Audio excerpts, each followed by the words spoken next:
privilege to be the Chief Executive of Deafblind UK. My colleagues have asked me to be exceptionally short and not talk about the project, so there's sort of the two mixed into one. But to give just a general overview of Deafblind UK as an organisation and what it is we stand for.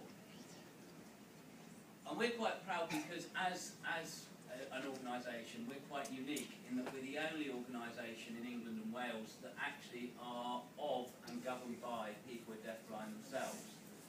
And on some levels, it is that insight of our board and members that has led to the development of the In Touch Cymru project. In terms of the issues that a lot of people, particularly as they age, have as they start their sight and hearing begin to deteriorate. And having a board who experienced this has given an absolute insight into some of the fears that people have within their own local communities, often being scared to leave their own homes, to give up relationships and other things that have, the rest of us take for granted in our day-to-day life. The simple fact that they're either scared to leave the house because they can't hear or see what's behind them or coming, because in terms of gaining access to information and communication, it's very difficult, as we found out today, because the technologies that are available are not used, or that people don't understand how, in very, very simple ways, you can communicate with people who have deteriorating health and sight loss. This leads to an awful, in many cases, to significant isolation within communities. And one of the biggest issues, and a lot of research, and particularly Deafblind UK have been involved in this with Cambridge University, is research into the prevalence of mental health issues with people who have deteriorating sight and hearing loss.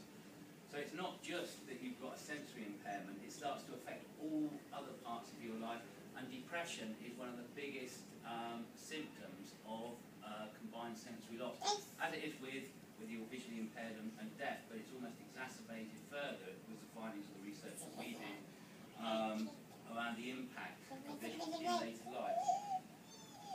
This project, and I will move on because I'm not allowed to talk about it because Ross has given me his script and said this is all off limits, which I thank him for profusely.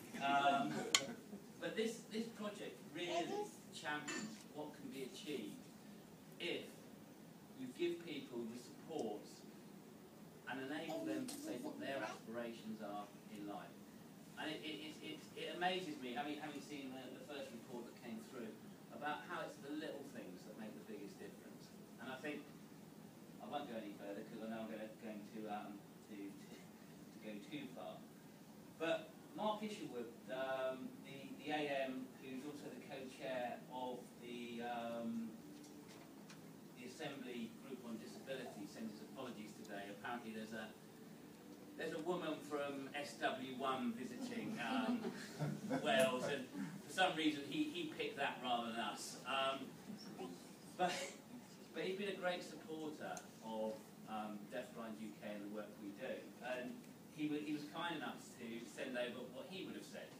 And he talked about big society. And I know it's something that gets rubbished, and with some reasonable grounds in terms of how it's been used. But the project we're launching today, actually, parking the politics, is about big society and community.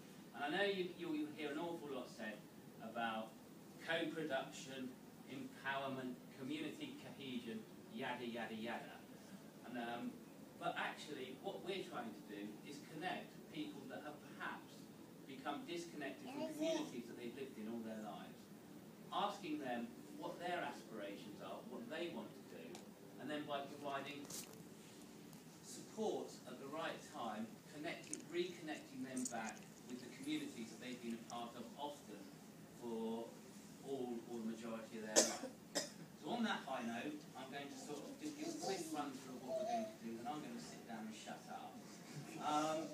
Following me is Roy Skelton. Roy's from the Big Lottery Fund, and he's going to talk about the Advantage project, which funds the In Touch Cymru scheme, and he's going to talk about the objectives of that funding stream. And that's going to be followed by Ross, who's hopefully going to sort of lay out how we meet the objectives of big lottery funding, and they're all going to marry neatly together. And then perhaps